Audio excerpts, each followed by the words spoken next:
Thank you very much. Thank you.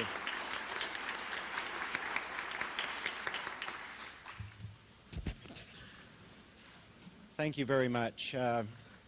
Let me add my welcome to all of you for having come here today. Congressman Kildee, our special friend in the House, Senator Inouye, and of course, Secretary Babbitt.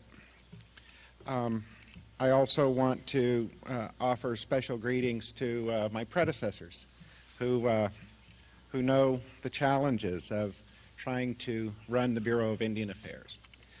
Most of all, of course, we want to welcome the tribal leaders who've come here today. Our only wish is that we could have had every single tribal leader be here, but of course they're probably busier than we are, and that's simply not possible. But I hope all of you will take the message that we share today to your colleagues, to your counterparts with the other tribes, and thank them as well for their service. I want to especially mention Susan Maston, who is the President of the National Congress of American Indians, Ron Allen, the first Vice President of the National Congress of American Indians as well, and I understand that the Executive Board that we're most honored by your presence.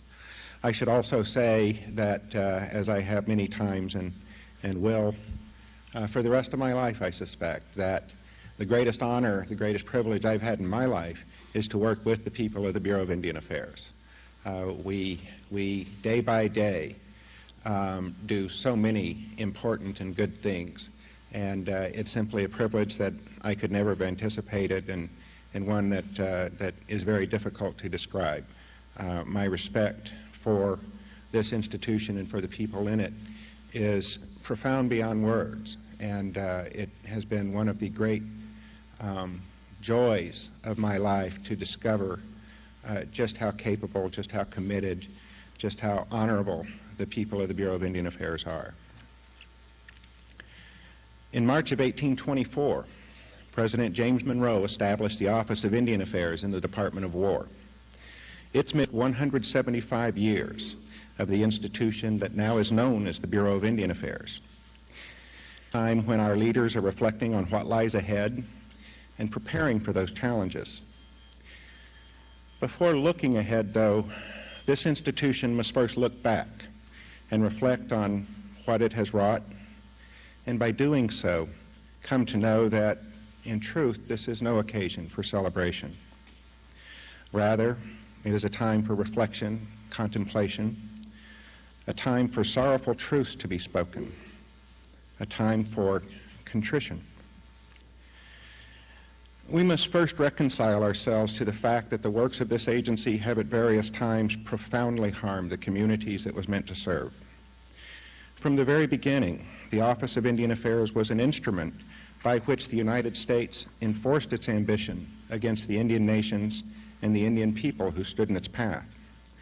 And so the first mission of this institution was to execute the removal of the southeastern tribal nations. By threat, deceit, force, these great tribal nations were made to march 1,000 miles to the west, leaving thousands of their old, their young, and their infirm in hasty graves along the Trail of Tears. As the nation looked to the west for more land, this agency participated in the ethnic cleansing that befell the western tribes. War necessarily begets tragedy. The war for the West was no exception. Yet, in these more enlightened times, it must be acknowledged that the deliberate spread of disease, the decimation of the mighty bison herds, the use of the poison alcohol to destroy mind and body, and the cowardly killing of women and children made for tragedy on a scale so ghastly that it cannot be dismissed as merely the inevitable consequence of the clash of competing ways of life. This agency and the good people in it failed in the mission to prevent that devastation, and so great nations of patriot warriors fell. We will never push aside the memory of unnecessary and violent death at places such as Sand Creek, the banks of the Washita River, and Wounded Knee. Nor did the consequences of war have to include the futile and destructive efforts to annihilate Indian cultures. After the devastation of tribal economies and the deliberate creation of tribal dependence on the services provided by this agency set out to destroy all things Indian. This agency forbade the speaking of Indian languages, prohibited the conduct of traditional religious activities, outlawed tribal traditional government, and made Indian people ashamed of who they were. And worst of all, the Bureau of Indian Affairs committed these acts against the children entrusted to its boarding schools, brutalizing them emotionally, psychologically, physically, and spiritually. Even in this era of self-determination, when the Bureau of Indian Affairs is at long last serving as an advocate for Indian people in an atmosphere of mutual respect, the legacy of these misdeeds haunts us. The trauma of shame, fear, and anger has passed from one generation to the next and manifests itself in the rampant alcoholism, drug abuse, and domestic violence that plague Indian country. Many of our people live lives of unrelenting tragedy as Indian families suffer the ruin of lives by alcoholism, suicides made of shame and despair, and violent death at the hands of one another. So many of the maladies suffered today in Indian country result from the failures of this agency. Poverty, ignorance, and disease are the product of this agency's work.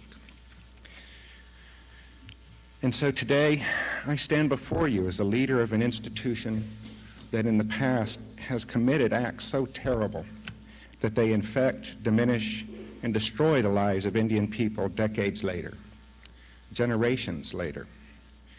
These things occurred despite the efforts of many good people with good hearts who sought to prevent them. These wrongs must be acknowledged if the healing is to begin. Now, I do not speak today for the United States. That is the province of the nation's elected leaders, and I would not presume to speak on their behalf. I am empowered, however, to speak on behalf of this agency, the Bureau of Indian Affairs, and I am quite certain that the words that follow reflect the hearts of its 10,000 employees. Let us begin by expressing our profound sorrow for what this agency has done in the past. Just like you, when we think of these misdeeds and their tragic consequences, our hearts break, and our grief is as pure and complete as yours. We desperately wish that we could change this history, but of course we cannot. But on behalf of the Bureau of Indian Affairs, I extend this formal apology to Indian people for the historical conduct of this agency. And while the BIA employees of today did not commit these wrongs, we acknowledge that the institution that we serve did. We accept this inheritance, this legacy of racism and inhumanity. And by accepting this legacy, we also accept the moral responsibility of putting things right. We therefore ask to begin this important work anew and make a new commitment to the people and communities that we serve, a commitment born of the dedication we share with you to the cause of renewed hope and prosperity for Indian country. Never again will this agency stand silent when hate and violence are committed against Indians. Never again will we allow policy to proceed from the assumption that Indians possess less human genius than the other races. Never again will we be complicit in the theft of Indian property. Never again will we appoint false leaders who serve purposes other than those of the tribes. Never again will we allow unflattering and stereotypical images of Indian people to deface the halls of government or lead the American people to shallow and ignorant beliefs about Indians. Never again will we attack your religions, your languages, your rituals, or any of your tribal ways. Never again will we seize your children nor teach them to be ashamed of who they are. Never again. We cannot yet ask your forgiveness, not while the burdens of this agency's history weigh so heavily on tribal communities. What we do ask is that together we allow the healing to begin. As you return to your homes, And as you talk with your people, tell them the time of dying is at an end. Tell your children that the time of shame and fear is over. Tell your young men and women to replace their anger with love and hope for the people. Together, we must wipe the tears of 7 generations. Together, we must allow our broken hearts to mend. Together, we will face a challenging world with confidence and trust. Together, let us resolve that when our future leaders gather to discuss the history of this institution, it will be time to celebrate the rebirth of joy, freedom, and progress for Indian nations. The Bureau of Indian Affairs was born in 1824 in a time of war on Indian people. May it live in the year 2000 and beyond as an instrument of their prosperity. Thank you very much.